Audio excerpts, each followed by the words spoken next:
Wanita setara itu menurut saya adalah perempuan-perempuan yang berani menunjukkan dirinya mereka sendiri, passionnya mereka, mimpinya mereka, kemauannya mereka, tanpa merasa harus mengikuti apa yang diinginkan oleh orang lain atau lingkungan sekitarnya, tapi murni dari dirinya sendiri. Perempuan itu diberikan kesempatan ya untuk berkarir, artinya diberikan tempat, dihargai prestasinya, setara dengan laki-laki, tidak ada perbedaan. Seperti yang kita perhatikan sekarang ya, sekarang banyak sekali posisi-posisi penting yang diisi oleh perempuan.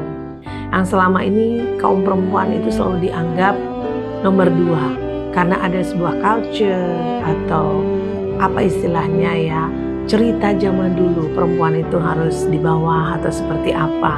Padahal kalau kita lihat yang mana lebih strongest perempuan, karena dia bisa menghadapi situasi dalam keadaan apapun.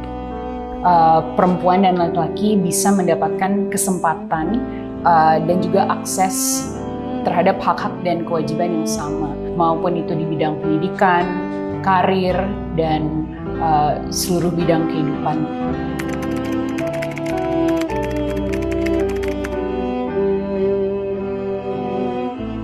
Wanita sekarang, perempuan sekarang itu diberikan kesempatan yang sama, dihargai, diberikan tempat gitu ya, sesuai dengan kemampuan yang bersangkutan kan begitu ya. Tapi saya pesan juga ya kepada para perempuan ya, kita boleh berkarir ya, tapi tanggung jawab kita, kodrat kita sebagai perempuan itu jangan dilupakan, bahwa kita perempuan yang harusnya misalnya melayani suami ya. Jangan mentang-mentang kita berpendapatan tinggi terus kita melecehkan mereka. Itu tidak baik ya menurut saya. Biar bagaimanapun perempuan itu ya harus tahu kodratnya sebagai perempuan ya, di rumah melayani, menyediakan makanan, begitu, bertanggung jawab terhadap anak gitu ya.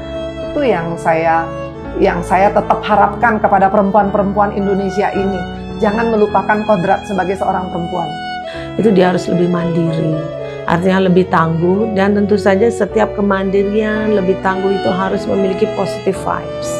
Ada hal-hal yang tidak mungkin kita selesaikan, tapi ketika kita menyelesaikan secara bersama-sama, itu rasanya bisa mencapai kehidupan yang lebih baik. Jadi yang dianggap untuk berdampak itu adalah setiap perempuan, setiap wanita itu harus memiliki kehidupan yang lebih baik. Kehidupan lebih baik itu bukan pada harta, tapi pada gerak, langkah, melihat, berbicara, kemudian mendengar, dia harus bisa lebih baik. Bagi saya memaknai Hari Kartini di tahun ini adalah bagaimana saya bisa show up sebagai diri saya yang terbaik, versi terbaik diri saya, untuk menunjukkan bahwa saya bisa melakukan apa yang saya inginkan, bukan hanya untuk saya sendiri tapi juga untuk orang lain.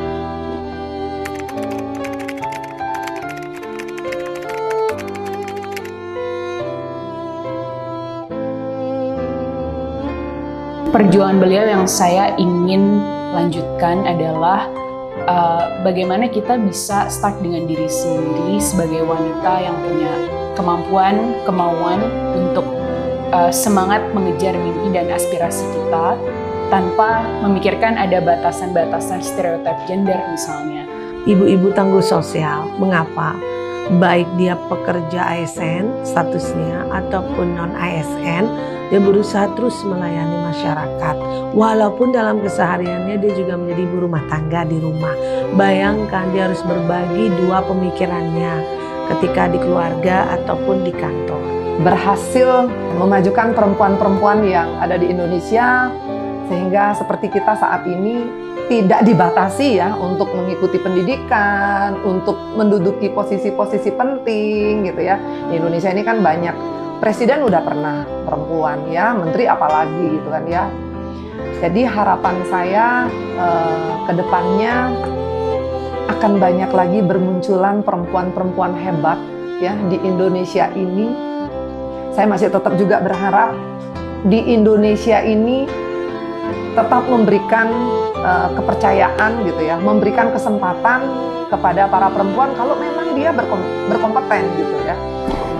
Untuk memberikan akses dan kontrol kepada makin banyak perempuan bahwa mereka bisa melakukan apa yang ada di kepalanya mereka. If you can think about it, you can become. Jadi kayak show up, be the best version of yourself. Sungguh besar cita-citanya bagi Indonesia. Selamat Hari Kartini, para perempuan Indonesia. Selamat Hari Kartini. Selamat Hari Kartini. Selamat Hari Kartini.